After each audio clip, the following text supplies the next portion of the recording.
You are welcome to Word of God Meditation Program episode number 3. തിരുവചന ധ്യാന പരിപാടിയുടെ മൂന്നാമത്തെ എപ്പിസോഡിലേക്ക് ഏവർക്കും സ്വാഗതം. The topic I am going to talk to you is the God who reveals himself.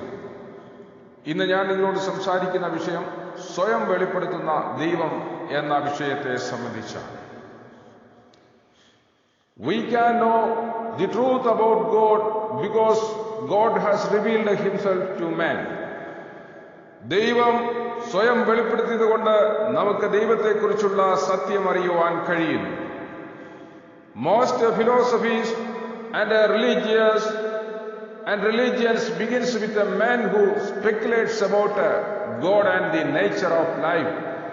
But man's ideas are seriously restricted by his own human limitations. മിക്ക തത്വശാസ്ത്രങ്ങളും മതങ്ങളും ആരംഭിക്കുന്നത് ദൈവത്തെക്കുറിച്ചും തന്റെ ജീവിതത്തെക്കുറിച്ചും ആഴത്തിൽ ചിന്തിക്കുന്ന മനുഷ്യനെ പരാമർശിച്ചുകൊണ്ടാണ്. എന്നാൽ മനുഷ്യന്റെ മാനുഷിക കുറവുകൾ അവന്റെ ദൈവിക സങ്കല്പങ്ങളെ ഗൗരവതരമായി പരിമിതപ്പെടുത്തുന്നു. The Bible, however, begins with a God as John. Chapter 1 verse tells us, God has spoken. Bible ആരംഭിക്കുന്നത് യോഹന്നാന്റെ സുവിശേഷം അധ്യായം 1 വാക്യം 1 കാണുന്നത് പോലെ മനുഷ്യനോട് സംസാരിച്ച ദൈവത്തെ പരാമർശിച്ചുകൊണ്ടാണ്. John introduces us to one of the great names of our Lord, the Word. നമ്മുടെ ദൈവത്തിന്റെ മഹത്തായ പേരുകളിലൊന്നായ വചനമെന്ന നാമം യോഹന്നാൻ നമുക്ക് പരിചയപ്പെടുത്തുന്നു. Through the word all things were made. സകലവും അവന്റെ വചനം മുഖാന്തരം ഉളവായി. And the word became flesh and dwelt among us. വചനം ജഡമായി തീർന്നു, നമ്മുടെ ഇടയിൽ പാർത്തു. Words are the most educate means we possess of expressing ourselves. ആശയം പ്രകടിപ്പിക്കുവാൻ നമുക്കുള്ള ഏറ്റവും അനുയോജ്യമായ മാർഗം വാക്കുകളുടെ ഉപയോഗമാണ്.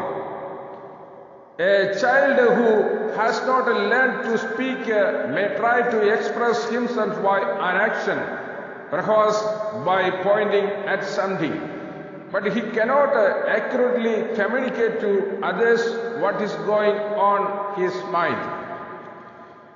സംസാരിക്കാൻ പഠിച്ചിട്ടില്ലാത്ത ഒരു കുഞ്ഞ് ചില വസ്തുക്കൾ ചൂണ്ടിക്കാണിച്ചുകൊണ്ടും ചേഷ്ടകളിലൂടെയും ആശയം പ്രകടിപ്പിക്കുവാൻ ശ്രമിച്ചേക്കാം. പക്ഷേ അവന്റെ മനസ്സിൽ വ്യാപരിക്കുന്ന ചിന്തകൾ കൃത്യമായി മറ്റുള്ളവരെ ധരിപ്പിക്കുവാൻ ഈ മാർഗങ്ങളിലൂടെ അവന് കഴിയുന്നില്ല. Our Lord is called the Word because through his life and speech he has shown to us accurately what God is like, his desires and his purposes. നമ്മുടെ ദൈവത്തെ വചനം എന്ന് വിളിക്കുന്നതിന്റെ കാരണം ദൈവമാരെന്നും അവന്റെ ആഗ്രഹങ്ങളും ഉദ്ദേശ്യങ്ങളും എന്തെന്നും വളരെ കൃത്യമായി തന്റെ ജീവിതത്തിലൂടെയും പ്രസംഗങ്ങളിലൂടെയും നമുക്ക് കാണിച്ചു തന്നു എന്നതാണ്. From the very beginning of history there has been some expression of word. Through most of these expressions have been inarticulate, like a child's cry or sign language. വചനത്തിന്റെ പ്രകാശനങ്ങളിൽ മിക്കവയും കൊച്ചുകുട്ടിയുടെ കരച്ചിൽ പോലെയോ ആംഗ്യഭാഷ പോലെയോ പരിമിതിയുള്ള അവയായിരുന്നെങ്കിലും ചരിത്രത്തിന്റെ തുടക്കം മുതൽ തന്നെ വചനത്തിന്റെ പ്രകാശനമുണ്ടായിട്ടുണ്ട്. God has revealed himself in nature.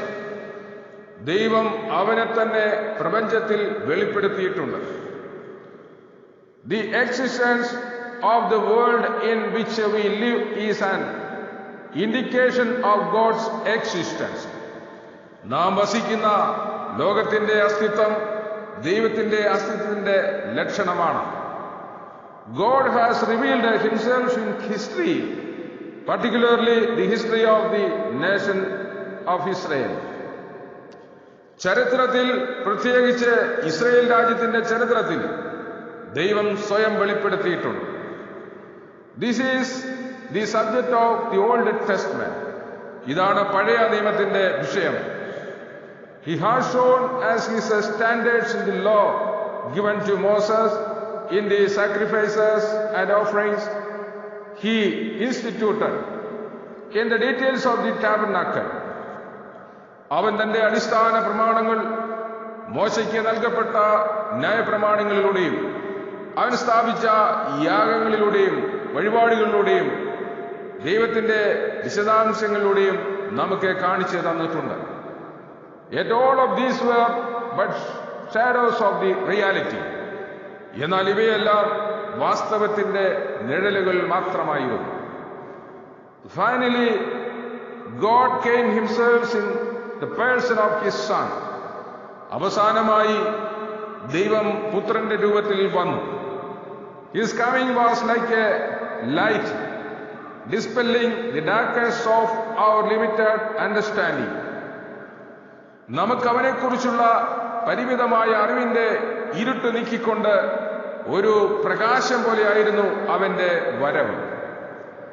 God has shown us what he is like, not merely by giving an explanation of himself in a book or by sending someone to tell us, but by coming himself and actually living in this world as we do ourselves. ദൈവം എങ്ങനെയുള്ളവനെന്ന് അവൻ നമ്മെ കാണിച്ചു തന്നത് ഒരു പുസ്തകത്തിൽ അവനെക്കുറിച്ചുള്ള ഒരു വിശദീകരണം മാത്രം നൽകിക്കൊണ്ടോ അല്ലെങ്കിൽ നമ്മോട് പറയുവാൻ ഒരുവനെ അയച്ചുകൊണ്ടോ അല്ല. അവൻ സ്വയം വരികയും ഈ ലോകത്തിൽ നാം ചെയ്യുന്നത് പോലെ യഥാർത്ഥത്തിൽ ജീവിച്ചുകൊണ്ടുമാണ്. The Bible, particularly the New Testament, is an account of life and teaching of the Word made flesh. Bible, പ്രത്യേകിച്ച് പുതിയ നിയമം, ജഡമായി തീർന്ന വചനത്തിന്റെ ജീവിതം പഠിപ്പിക്കലും അടങ്ങിയ ഒരു വിവരണമാണ്. It is an expression of living word. ജീവനുള്ള വചനത്തിന്റെ പ്രകാശനമാണിത്. By reading it we know what God has said, what he desires and how he acts. ഇത് വായിക്കുന്നതിലൂടെ ദൈവം എന്ത് പറഞ്ഞിട്ടുണ്ടെന്നും അവൻ എന്താഗ്രഹിക്കുന്നുവെന്നും നാം അറിയുന്നു. God has revealed himself to us in the plainest possible way. ദൈവം അവനെ കഴിയുന്നത്ര ലളിതമായ രീതിയിൽ നമുക്ക് വെളിപ്പെടുത്തി തന്നിട്ടുണ്ട്. Let us thank himself for doing so. ഇങ്ങനെ ചെയ്തിരിക്കുന്ന ദൈവത്തെ നമുക്ക് നന്ദിപൂർവ്വം സ്മരിക്കാം. Praise the Lord. Hallelujah. Let us pray. Heavenly Father who loves us dearly, ഞങ്ങളെ അതിവാത്സല്യമായി സ്നേഹിക്കുന്ന സ്വർഗീയ പിതാവേ, thank you for the beautiful message we received today. ഇന്നത്തെ ദിവസം ഞങ്ങൾക്ക് ലഭിച്ച ഈ മനോഹര സന്ദേശത്തിനായി നന്ദി. Help us to live a life that conforms to this message we hear. ഇന്ന് ഞങ്ങൾക്ക് ലഭ്യമായ ഈ സന്ദേശത്തിന്റെ അടിസ്ഥാനത്തിൽ ജീവിക്കുവാനുള്ള കൃപ ഞങ്ങൾക്ക് തരണമേ. Bless all who hears this. ഈ സന്ദേശത്തെ കേൾക്കുന്ന ഏവരെയും അവിടുന്ന് അനുഗ്രഹിക്കണം. In the name of Jesus Christ we pray. യേശു ക്രിസ്തുവിന്റെ നാമത്തിൽ ഞങ്ങൾ അങ്ങയോട് അപേക്ഷിക്കുന്നു. God bless you all. ദൈവം നിങ്ങളെ എല്ലാവരെയും അനുഗ്രഹിക്കട്ടെ. Thank you for your participation in this program. ഈ പരിപാടിയിൽ പങ്കെടുത്തതിന് ഞാൻ നിങ്ങളോട് നന്ദി അർപ്പിക്കുന്നു. Thank you. God bless you. നന്ദി. വീണ്ടും ദൈവം നിങ്ങളെ അനുഗ്രഹിക്കട്ടെ.